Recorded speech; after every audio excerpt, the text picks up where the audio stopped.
Okay, enough reading the test. It's time to innovate for once. Anyways, hello, welcome to my video. My name is Fantastic Pals and today you watch this remaster of How Do I Paint? In this tutorial, I will show you my own art process and techniques I use. So let's get going. But before we begin, make sure to check out my Instagram, Pixelart or DeviantArt if you want to see more of my art. Thank you. Let's begin with our first step, the background. For this part, we only use two layers. One for the sketch, the other for the rest of it. Since we're painting this background in one layer, we will divide the background into different parts. Then, we'll choose the setting of the artwork. I usually use night and dark blue because I will enjoy calm, quiet, mysterious, and fantasy-like scenarios. I also use sunrise settings, but like a lot. For example, in this one the colors are soft and don't have many shadows or contrast, I would say. It's simple but charming. However, in this other artwork there's more contrast between colors with a darker setting. Compared to the first one, this example seems more epic and animated seems more dynamic. We are kept flying over these abandoned buildings as the sun rises. Now that I talk about these samples, we'll get to our work now. In this one, I use a soft blue in a snowy setting in the mountains. It's a daughter and a mother having a last winter together. The color palette is soft and comfy, with not many strong shadows or contrast. It's a wholesome and warm memory, of course. This turns into something sad when you know about the contest or when you read the hour's title, which is last winter as I mentioned before. Anyways, let's start with the process now.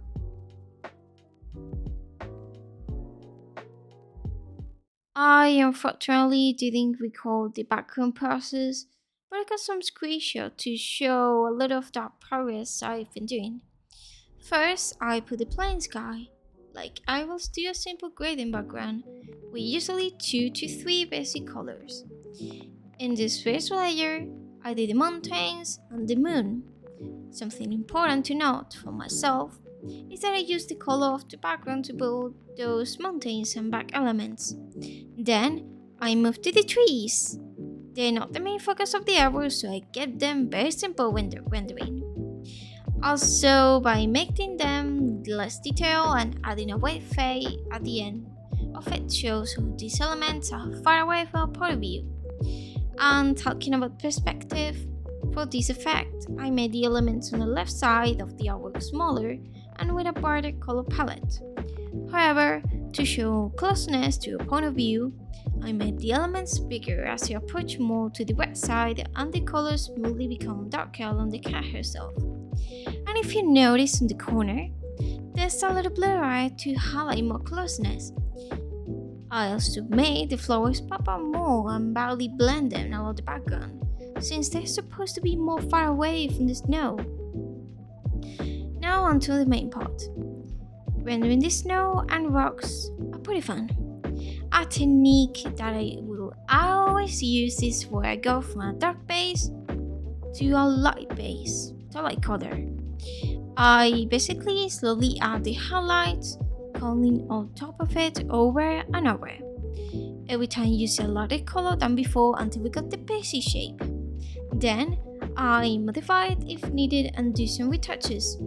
For example, I love to add bone shadows. In this case, I use blue so the elements can blend in with the background and make the render look softer and natural. I will later use this too for the cats, which I'll explain later. And with this said, our background is finished. Of course, this process usually pretty long as it went through many retouches. So what I do is to just experiment and just keep changing until I'm happy with it. Now let's get to the best part. Rendering the cats. Oh wow, finally! My profession. In this one, I will show you I speed paint of Fucking Mist. And of course, my boys do.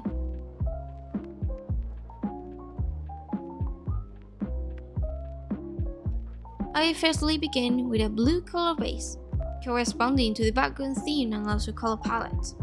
Then, I choose heavily grease color as a start to define the cat's coat and main markings, only painting the main highlights. In this case, the face, cheeks, and fur strokes. When I'm over with the first layer of painting, the rendering is being done in one single layer, but I will still mention it as a way to separate more clearly each color process. I add a highlight color of the original on top, without taking out all of the dark and reducing its amount. Of course, this is temporal, also I do many retouches in the way like it shows in the speed paint. I was told my style was soft and smooth, and this is actually the way I add such features to the painting. It's pretty basic actually. I color pick the lighter color from the second layer done over the darker base. Then I tone it down, lean into a more middle ground color between the lining and the shadow. Of course, I let it mix it with a blue tone for the bouncy lining that is also crucial for the soft and fluffy effect. To simplify it, I will call it the cotton candy shading, at least for Raccoon Miss Main, and if we aim it for rounded shapes. Of course, it doesn't have to be all roundy, though in the speed paint I make messy strokes on her cheek to get the realistic touch. About the fur, I will add to a little note about fur distribution. Depending on the part of the body, the fur strokes will be more or less united, messier or not. I do not add any fur strokes around the face, which are basically the forehead, muzzle, cheeks, and nose bridge. Or if I ever add some fur details, they're really small and can be easily get unnoticed at first sight. However, on the cheek fur there's small detail and highlight in the fur strokes, which are pretty thick to still keep a roundy and less messy shape. For the neck and body, it now fully depends on the cat fur length. For example, when I render long hair cats with a more dense fur, it's more concentrated and has more shape itself, unless the fur is purposely matted or really messy. However, for the short hair cats, the fur strokes are less concentrated and more dispersed and show much less density than the first option. The fur strokes are usually thinner, but there can be a mix between thin and thick coat. Same could be said for the limbs and tail. After doing all of this, I add another feature mark in my paintings, the halo lining. I basically paint the borders of the silhouette a very light color that is more vibrant than the background itself. It's to make the figure pop up more. Anyways, at this point, I add the bound shadows of a soft blue under the muzzle and cheeks. Now it's time for the face features! Yay! Eyes and nose. The nose is simple to render. I paint it with a light color at the shine and some shadows below along the nostrils. And for the eyes, I start with the original color like seen in the reference sheet of the charter. Then I draw the eyeliner and pupils.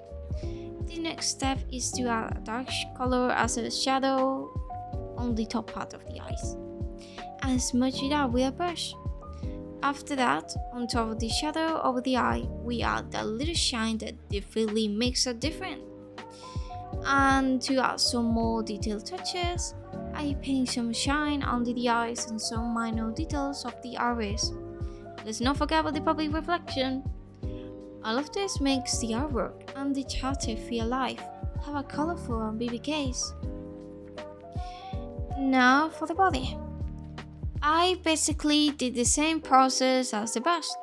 However, the fat distribution slightly changed here as it's more concentrated. Again, I add the bound shadows and halo lining, and with some faux details and retouches. We done with raccoon! Oh yeah, let's not forget about the whiskers. After the speed paint, I later add more details to her that are present in the final artwork. Raccoon's tail is more dark into the snow and has little particles of it stuck on his fur. We deeply talk about Raccoon Mist, but I will also mention her mother. Her fur is different, less concentrated, and more loose. As her body gets closer to your point of view, it loses details. But let's begin from the first time. Doing a full first side view was difficult to me, but with the help of reference, I managed to do it.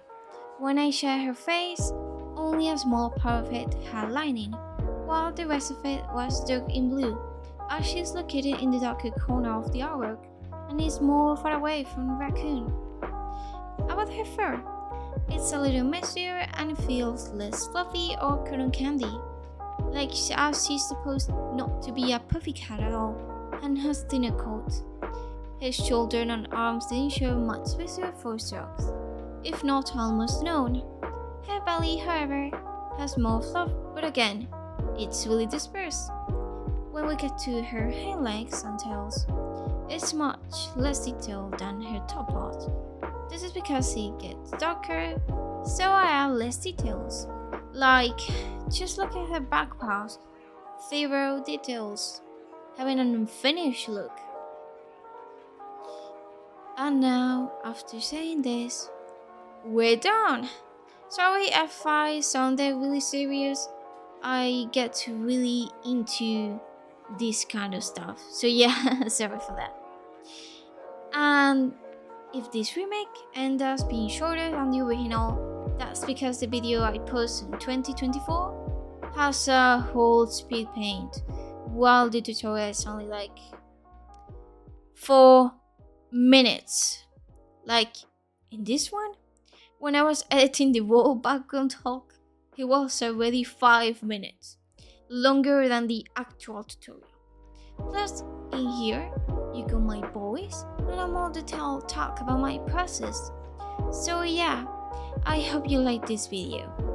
If you want to see the original painting process without it being speed up, you can check out a link on my description where you can see complete and more calm without me voicing over. Again, thank you for watching. I'll see you again in 1 year. Because, yeah, I barely post here. Bye!